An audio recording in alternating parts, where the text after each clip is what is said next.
Siargao! Maayong buntag po kaninyong tanan. Magandang umaga mga ka-Siargao. Happy viewing po kaninyong tanan. Nakasulod na gayud kita mga ka-Siargao. Adunay technical problem nato sa atong internet. Grabe gayud kahinay mga ka-Siargao. Sugod pa kagabi karon lang tan nakabalik sa atong live stream tungod na sa internet problem. Apan karon mga ka-Siargao, padayon kita sa pagserbisyo alang na kaninyo mga ka-Siargao. Good morning sa tanang viewers nato karon. Good morning po, magandang umaga. Good morning sa mga kalungsuran o probinsya nga mabot ning atong live stream karon mga ka-Siargao. Happy viewing po kaninyong tanan.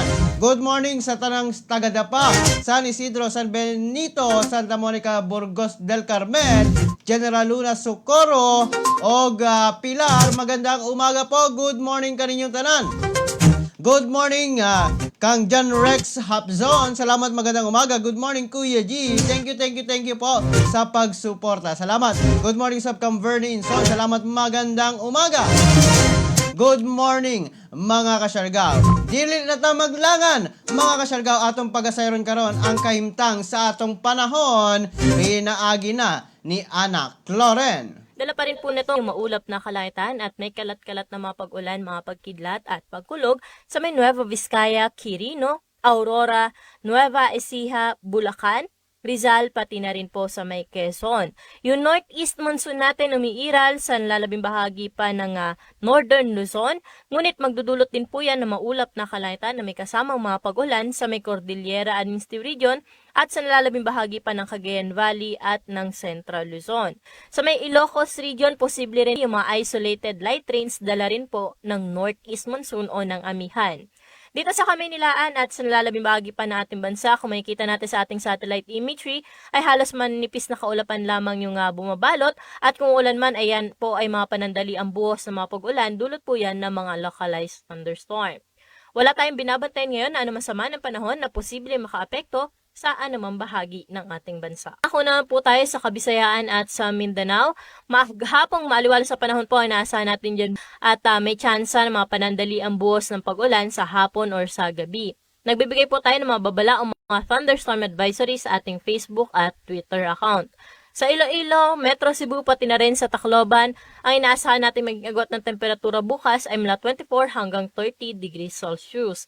Sa Cagayan de Oro, 30 degrees ang pinakamataas na temperatura na inaasahan natin bukas. At sa Metro Davao, pati na rin sa Zamboanga ay 32 degrees Celsius.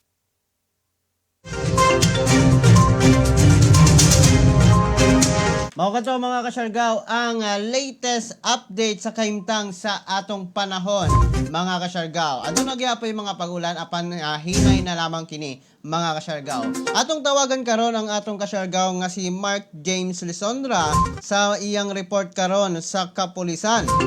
Di nato siya makontak. Atong tawagan mga ka-Siargao si ka-Siargao Mark James Lisondra, alam na sa iyang report karon.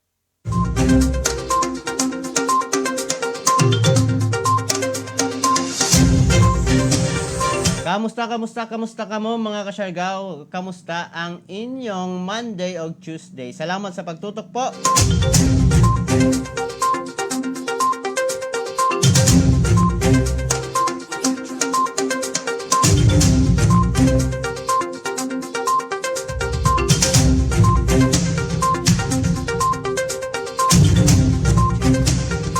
Tawagan lang nato unya mga ka-Siargao si ka-Siargao Mark James Lisondra na busy na siguro kini sa gawas. Dili ta maglangan mga ka-Siargao ang pinakaunang bahin sa mga balita karon din hina sa atong programa. Mass wedding ipahigayon sa Dapa karong Valentine's. Magpahigayon og libreng mass wedding ang munisipalidad sa Dapa karong umaabot nga Valentine's mga ka-Siargao, February 14, 2021, alas 9 mga ka-Siargao. Sa buntag didto na sa municipal covered court din na sa atong isla o sa atong munisipalidad sa Dapa mga kasyargaw. Panguluhan mismo kini ni Dapa Mayor Elizabeth Matugas ang maong mass wedding. Sumala pa nga 30 slots lamang o 30 kapares lang ang dawaton sa maong mass wedding. Ang kinahanglan lamang mga kasyargaw nga requirements, senumar o Certificate of No Marriage, birth certificate, og sedula. Mga kasyargaw, aron na makasal ka sa pagparehistro, punta ka lamang si Miss Estrella Sapuras dito na sa MCR office LGU Dapa. Pagpakasal na mga kasyargaw para na merry ang inyong kinabuhi karon. Ako na ang latest update sa Dapa mga kasyargaw. Adunay ipaygayon nga mass wedding karong maabot nga Valentine. Good morning Kuya G, happy viewing po sa tanan. From Henry Sibapul, salamat po. O Lubapis, salamat Henry Lubapis. Good morning po, magandang umaga. Happy viewing po kaninyong tanan. Salamat. Atong i-refresh ang atong stream ron para na makita nato ang mga nag-comment. Good morning Kuya G, gikan na kang Ilona Jean Herbito. Salamat po, good morning. Good morning Kuya G, gikan na kang Jacqueline Calunya Tuldo. Salamat po, good morning. Magandang umaga. Samtang sa laing bahin sa mga balita karon, unknown sea creature nakaplagan sa Burgos, Siargao. Nagpadayon o padayon ang pakigsayod karon kung unsa nga sea creature ang nakaplagan karon dito na sa barangay Baybay, munisipalidad sa Burgos nga nadunot na o nanimahon na mga kasyargaw. Sa physical appearance niini na ani backbone na ay ngipon o ulo. Ang uban gitawag kini nga dolphin, ang uban dugong ang tawag niini. Ang uban gitawag usab kini nga baby shark o gitawag usab kini na seal mga kasyargaw. Sa pagkakaroon, padayon pa kining ginasayran kung unsa gayod ang maong sea creature nga nakaplagan sa mga batanon dito na sa barangay Baybay, Burgos, mga kasyargaw. Sa tan-aw ninyo mga kasyargaw, unsa nga sea creature kini nga naa dina na sa maong barangay mga kasyargaw. Mga latest updates gikagubutan ka na ron mga kasyargaw sa social media o dito na mismo sa munisipalidad sa Burgos. Mga latest updates mga kasyargaw sa Burgos. Good morning, gikan na kan Jemar Sumalinog. Salamat, good morning kanimo din na Jemar. Magandang umaga, happy viewing po. Good morning Kuya G, pag-greet ko, good morning sa akong mga co-treasurers nga naa diri sa Surigao, si Rogan, Naislin, Rodita, Rosemary, Analiza, gikan nako Nilda Espanto. Salamat Ma'am Nilda, good morning kanimo din ha. Salamat po, magandang umaga. Samtang sa laing bahin sa mga balita karon mga kasyargaw, COVID-19 recoveries na itala karon sa Burgos. As of January 26, 2021, ang Rural Health Unit sa Burgos nakatala og 8 na ka-recovery sa COVID-19 samtang upat ang on-aktibong kaso o on-active mga kasyargaw na kaso. Nasayran usab nga 7 ka-suspected case ang nakompleto na sa pag-quarantine period samtang 8 na usab ang nakakompleto sa quarantine nga mga probable case. Samtang 9 pa ang ongoing quarantine sa mga close contact sa mga positibo og 5 ka LSI o locally stranded individuals ang nagpadayon sa pag-quarantine. Gipahimangnuan karon ang katawhan sa katawhang Burgosanon nga magpabiling kalmado og magmabinantayon aron na sa paglikay sa mga pagkatakod sa virus o pagkanat sa mga fake news din na sa social media og dili angay nga mabalaka kung mosunod lamang kita sa minimum public health standards mga kasyargaw. Mga latest update dito na sa munisipalidad usab sa Burgos gikan na sa RHU. Samtang sa laing bahin, tulo ka bag-ong COVID-19 case sa Pilar natala. Kagahapong adlaw mga kasyargaw, nagpagawas og mibutyag ang DOH Caraga nga ang munisipalidad sa Pilar adunay natala nga bag-ong kaso sa COVID-19. Ang maong mga positibo gikan mismo sa barangay sentro ug usa lamang kini ka pamilya mga kasyargaw. Naila ang ika-5 nga confirmed COVID-19 case sa Pilar nga usa ka 33 years old nga babae gikan na sa barangay sentro og nagtrabaho sa Dapa. Siya adunay tagbati sa iyang bato mga kasyargaw og na-classified nga mild ang kaso ni ini sa COVID-19. Sumala pa sa contact tracing ni ini, January 9, 2021, nagkaon kini sa usa ka restaurant sa San Isidro uban ang extended family ni ini. Pagka January 10, nag-duty sa Siargao District Hospital, ingon nga nurse. Samtang sa January 11, sugod og din na siya lasa mga kasyargaw. Wala na siya nabati na mga panglasa mga kasyargaw. Pagka January 12, nag-duty sa Siargao District Hospital gihapon. Pagka January 13, ni duty na usab mga kasyargaw og nagsugod na ang pagsakit sa iyang ulo. Pagka Huwebes, January 14, nagpa-antigen test kini sa Siargao District Hospital og positibo ang resulta og nagsugod na dayon sa iyang isolation. Pagka January 18, may pailalom kini sa RT-PCR. Pagka January 25, mga kasyargaw o kagahapong adlaw o niaging adlaw, opisyal na nga gi-anunsyo sa DOH Caraga nga positibo kini sa COVID-19. Samtang ang ikauno mga kasyargaw nga mi positibo sa Pilar, mao ang usa ka 56 years old nga lalaki usab nga taga barangay sentro mga kasyargaw og siya high blood og na-classify nga asymptomatic. Sumala pa sa iyang contact tracing mga kasyargaw. January 12, nagtrabaho kini sa LGU Pilar.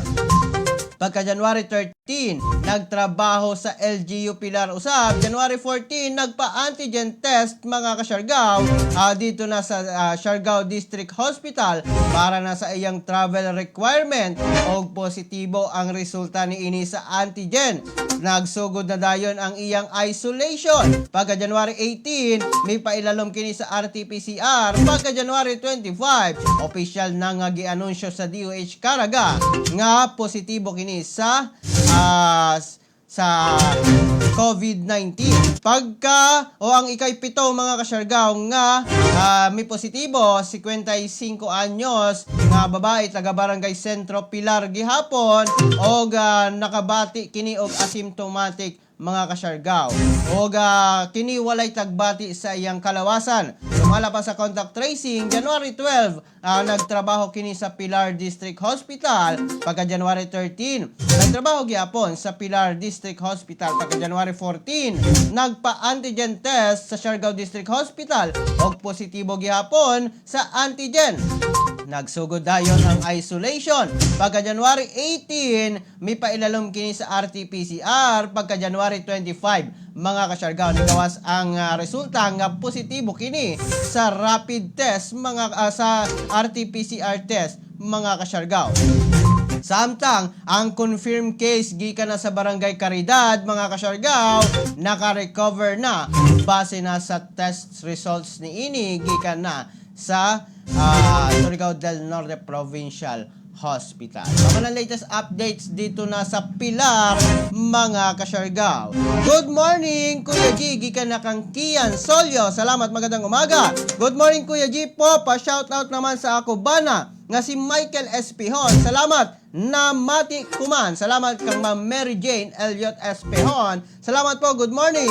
Good morning, Kuya G. Pa-shoutout sa ako mahal na nakaroon sa sayak. Dennis Bosito Teo Rima. Thanks again. Keep safe. God bless you. Watching from Tacloban City. Salamat, Ma'am Karen Tanya Delmo. Salamat po. Good morning. Magandang umaga. Happy viewing po kaninyong tanan. Samtang mga kasyargaw, atong tawagan pag-utro si kasyargaw Mark James Lisondra para na sa iyang report mga kasyargaw sa kahimtang sa atong kapulisan karon mga kasyargaw. Ang report gikan na sa puwerpo sa kapulisan.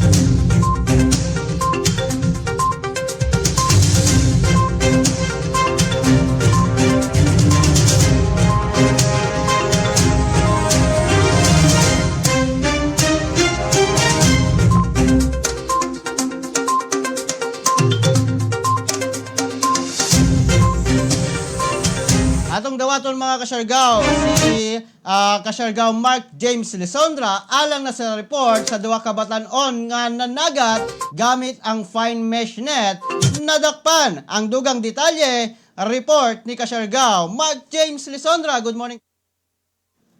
Yes, marada na buntag Anchorman, nadakpan sa mga tinugyanan sa kapulisan sa Dapa ang duha ka mga batanon. Kini human nakalapas sa Municipal Ordinance number 01 Series 2006 o ang paggamit ng fine mesh net o kining pukot nga gagmay nga diin kagahapong adlaw Enero 26, 2021 sa kadagatan sa Barangay 13 Dapa, Surigao del Norte sa alas 11 ang takna sa buntag. Nakilayan kining duha ka suspect nga sila ni Christopher Consistente Consilies alias Topper de 19 anyos Leake ulitaw, wayay trabaho sa Nancy Ace Remion Kaminge alias Loloy de 19 anyos ulitaw, parehong residente sa Barangay 13 Dapa, Surigao del Norte. Base sa investigasyon ni Police Staff Sergeant Ariel Dangati Nasairan, nga isa ka concerned citizen ang misumbong ngadto na sa Dapa Municipal Police Station ug dali kini girespondihan ang maong sumbong sa pagpanguna ni Police Executive Master Sergeant Mark Oliver Silio. Og diin nga nagpositibo ang maong sumbong. Dito nadakpan ang duha ka suspect nga din nakumpiskar sa ila posisyon ani sa ka fine mesh net 18 kabuk gagmay nga rabbit fish kung gitawag kini danggit nga motimbang sa 0.75 kg sa kantidad 120 ka pesos o sa pagkukuman kining duha ka mga suspect ang detinado sa Dapa Municipal Police Station. Mark James Lisondra, Siargao TV News. Daghang salamat kasyargaw Mark James Lisondra sa maong report ay mga dapan-on. Dakpan man gayud. Sumala pa sa atong balaod mga kasyargaw, bawal gamiton ang mga gagmay nga mga buslot na mga net mga kasyargaw sa ngisda mga kasyargaw. So nadakpan gayud sa atong mga kapulisan ang maong mga suspectado. Ingat-ingat lang ta sa mga ingana mga kasyargaw kay dako gayod ang fines na ana, dako sab ang silot nga maanggo niimo mga kasyargaw kung magpahigayon ka ana na mga butang mga kasyargaw. Good morning Kang Janel Rabe. Good morning Kuya G, pakibati sa tanan taga Alegria, Surigao del Norte. Mga taga-Alegria, shout out po kaninyong tanan. Gikan na kan Janelle Rabe. Salamat po. Good morning Kuya G, morning sub. Sa ako friend Mega and Meroy. Gikan na kang Estela Mamita Prada. Salamat Ma'am Estela. Good morning Kuya G, good morning Siargao Kuya. Pa-shout out ako sa ako Nanay Eliasa Borja. Dinana sa San Benito watching from Papua New Guinea. Salamat po Sir Rudy Longos Plandano Borja Jr. Salamat po. Good morning. Good morning Kuya G, pa-shout out sa ako kasi na si Ma'am Arnie Aurora Hicoso na karon sa Nuevo Campo, San Benito. Gikan na kang Rosemary Febra Arresa. Salamat po. Good morning, magandang umaga. Happy viewing po kaninyong tanan. Samtang sa laing bahin sa mga balita karon, General Luna nakatala og usa ka bag-ong COVID-19 case. Nagpahibalo karon ang Rural Health Unit sa General Luna nga adunay duha ka bag-ong kaso sa COVID-19. Dito na sa General Luna na ila ang case number mga kasyargaw number 7 nga usa ka 35 years old nga lalaki taga Barangay 3 Poblacion, General Luna, Surigao del Norte. Sumala pa sa iyang contact tracing January 1 to January 12. Ana lamang kini sa iyang panimalay sa Libertad sa Pau, Santa Monica mga kasyargaw og miuli dito na sa Poblacion 3 General Luna og pabalik-balik lang kini siya.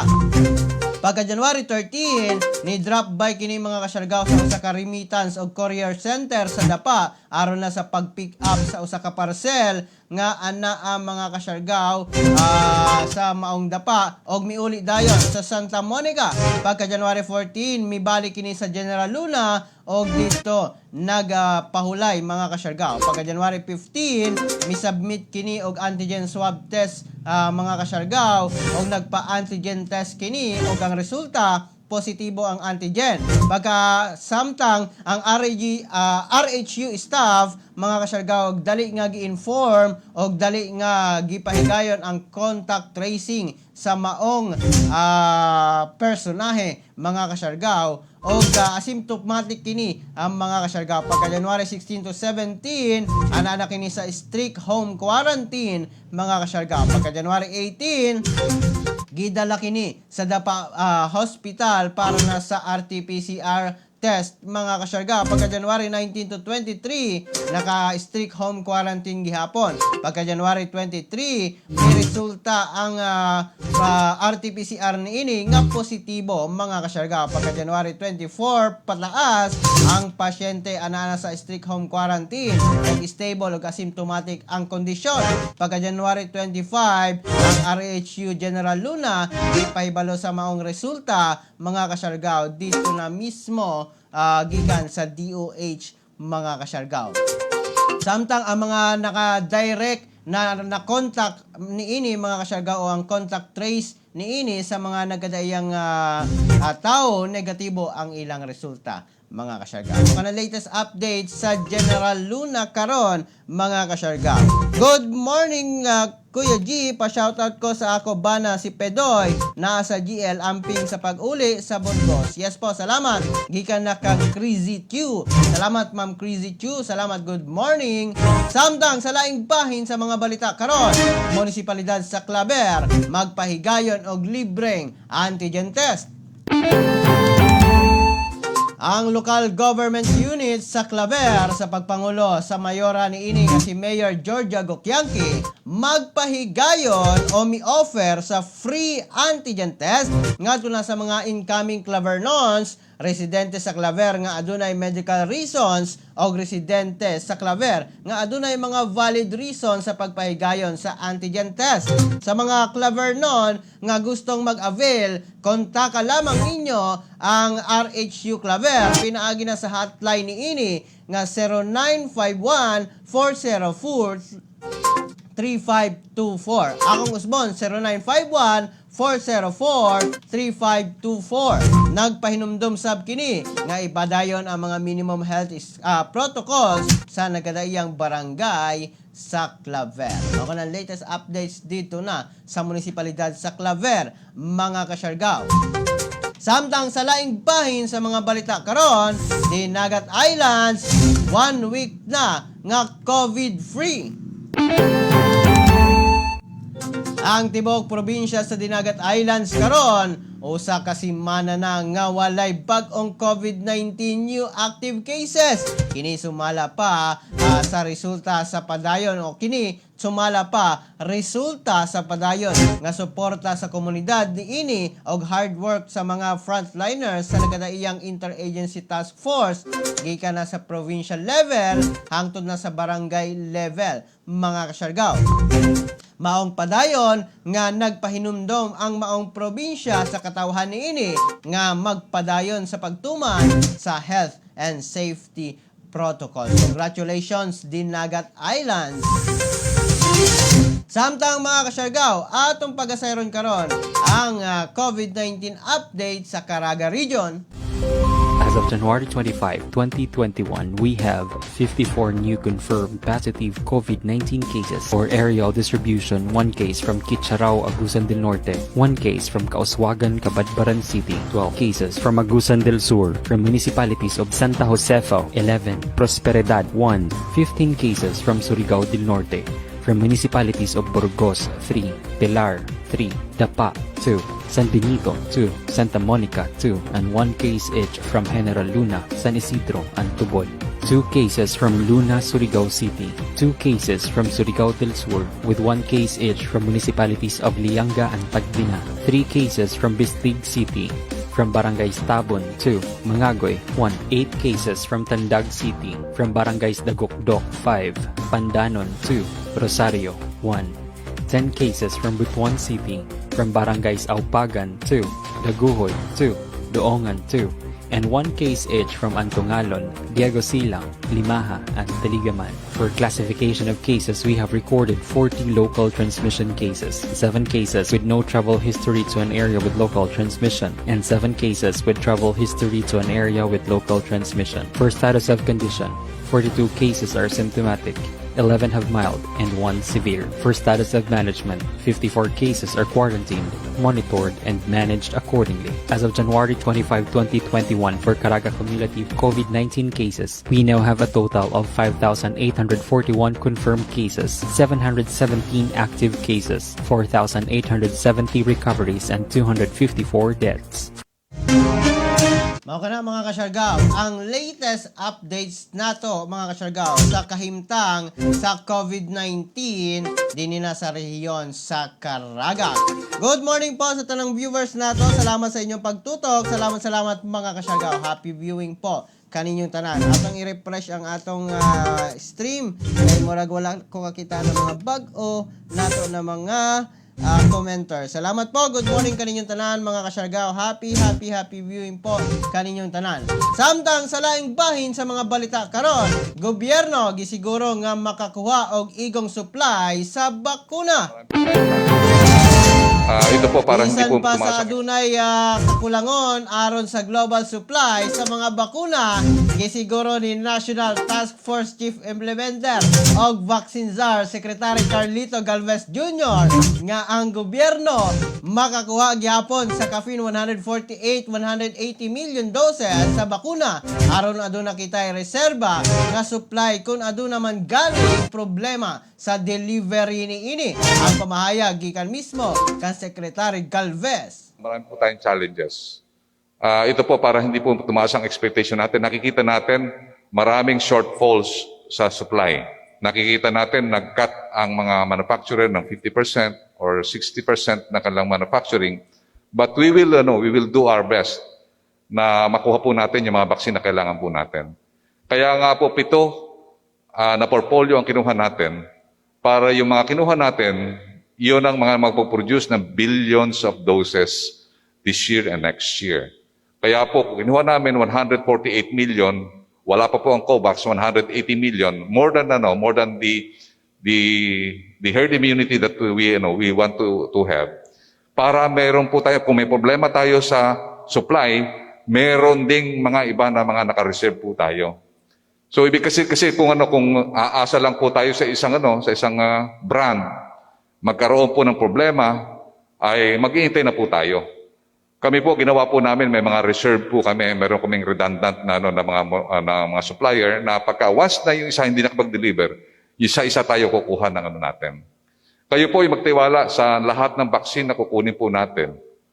Yan po ay dadaan sa stringent control ng ating mga medical experts. Mao na ang latest updates nato mga kasyargaw sa atong nasod Pilipinas. Tumala pa ni Secretary Galvez mga kasyargaw nga siguruhon gayod sa gobyerno nga makakuha kita og vaccine bisan pa adunay shortage karon mga kasyargaw sa maong pag-deliver sa mga bakuna. Samtang sa laing bahin sa mga balita karon, mga kanhing NPA nanumpa na nga mobalik sa sabakan sa gobyerno. Dungan nga nanumpa ang kapin kun kulang 30 kakanhing miyembro sa New People's Army sa ilalom sa bandila sa Pilipinas. Kinihuman nga may desisyon nga talikdan na ang 8 grupo og mobalik ta sa sabakan sa gobyerno. Gipanguluhan ni National Capital Region Police Office Director Police Major General Vicente Danao Jr. ang simple nga seremonya nga gipahigayon dito na sa Camp Bagong Diwa, Taguig City. Sa pagpailalom niini sa sabakan sa gobyerno, nakadawat karon kini og benepisyo ilalom sa Enhanced Comprehensive Local Integration Program kon ECLIP. Mga kasyargaw, mga latest updates karon dito na sa kauluhan. Good morning Kuya G. Kuya G, pa-shoutout ako sa tanang mga tigpaminaw sa imong programa. Labi na sa taga Prince Fuel Station, dinha na sa Barangay Sayak o dire sa kilometro 1 del Carmen, Poblacion, Siargao Island. Salamat Kuya G. Gikan na kan Jelo Baloy, Pobe. Good morning po og sa tanang taga Prince Fuel Station. Salamat. Good morning po. Magandang umaga kaninyong tanan mga kasyargaw. Hatag lang taog update sa mga kasyargaw, gikumpirma na mismo ni Presidential Spokesperson Secretary Harry Roque nga gitugutan na ni Pangulong Duterte ang limited face-to-face classes sa mga medical schools o medical allied programs mga kasyargaw sa mga higher education institutions mga kasyargaw. Ilabi na kanang mga universities, mga schools nga adunay mga hospital nga nag-cater sa COVID-19 mga kasyargaw. Samtang ang latest updates usab, kanselado na ang hosting karon sa atong nasod sa FIBA Asia Cup 2021 qualifiers. Kini sumala pa sa Samahang Basketball ng Pilipinas kun SBP. Human nga gipatuman ang travel restrictions sa atong nasod. Sumala kang SBP President Al Panlilio nga ang maong lakang ingon nga kabahin sa safety measures karon sa Pilipinas. Nasayran nga mahitabo unta na kini dito na sa Clark Freeport karong Pebrero mga kasyargaw. Mga latest updates usab sa sports karon. Samtang ang atong latest updates mga kasyargaw sa kaimtang sa COVID-19 sa atong tibuok nasod Pilipinas.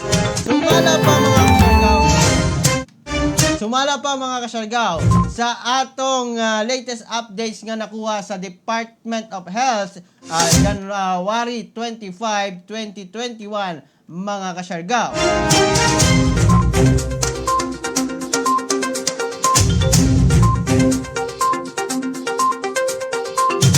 Atong tarungan mga kasyargaw, atong pag-aalisdan ang maong graphics dili mao mga kasyargaw.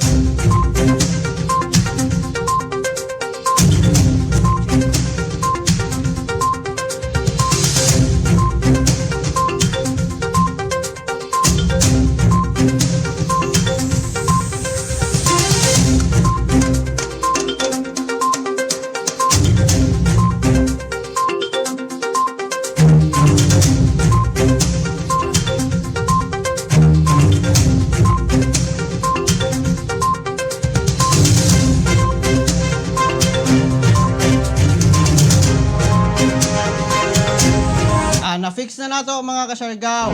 Ang sumala pa sa DOH January 26, 2021 na natay 516,166 mga kasyargaw nga mga COVID-19 cases karon. 1,173 ini ang nadugang. Ang active cases karon 30,357 mga kasyargaw. Ang total nga naka-recover na karon 475,423 ug ang nangamatay niabot na sa 10,386 mga kasyargaw. Mga na latest updates sa COVID-19 sa atong nasud Pilipinas mga kasyargaw. Pasensya na ay technical problem nga nahitabo sa mga graphics nato. Apan na sulbad lamang nato na. Salamat, magandang umaga. Good morning Kuya G. Kindly greet CJ Saporas. A very happy birthday. Thanks. Gikan na kang Maria Espeso. Happy birthday CJ Saporas. Good morning kanimo din ha. Happy birthday kanimo din ha. Gikan na kang Ma'am Maria Espeso. Salamat po. Good morning sa tanan, ilabi na sa mga taga San Benito. Gikan na kang Queen de Lula. Salamat po. Good morning, magandang umaga. Happy viewing po kaninyong tanan mga kasyargaw. Salamat po sa suporta mga kasyargaw. Happy viewing po. Labi na sa itong mga viewers karon. Salamat po sa inyong suporta mga kasyargaw. Good morning Kuya G. Pa-shoutout ako sa ako tatay na naminaw karon. Salamat. Gikan na kang Matt and Tano. Salamat Matt. Good morning kanimo dinaog sa imong tatay. Salamat po sa suporta. Good morning. Apan din na lamang ko kutob mga kasyargaw. Hangtod sa sunod nato nga panag-uban din na sa atong programa Siargao TV News para napaghatod kaninyo sa mga importanteng balita nga angay natong masayran din na sa isla sa Siargao, sa probinsya sa Surigao del Norte, sa rehiyon sa Caraga ug sa tibuok nasod Pilipinas, Luzon, Visayas, Mindanao ug sa tibuok kalibutan. Kini nyo nagalagad sa live stream Kuya G, moingon kaninyong tanan mga kasyargaw. Pagpakabana, pagbantay, makisayod, aron dili kita mahisukamod. Ingat Siargao, ingat Pilipinas. Good morning po kaninyong tanan. God bless.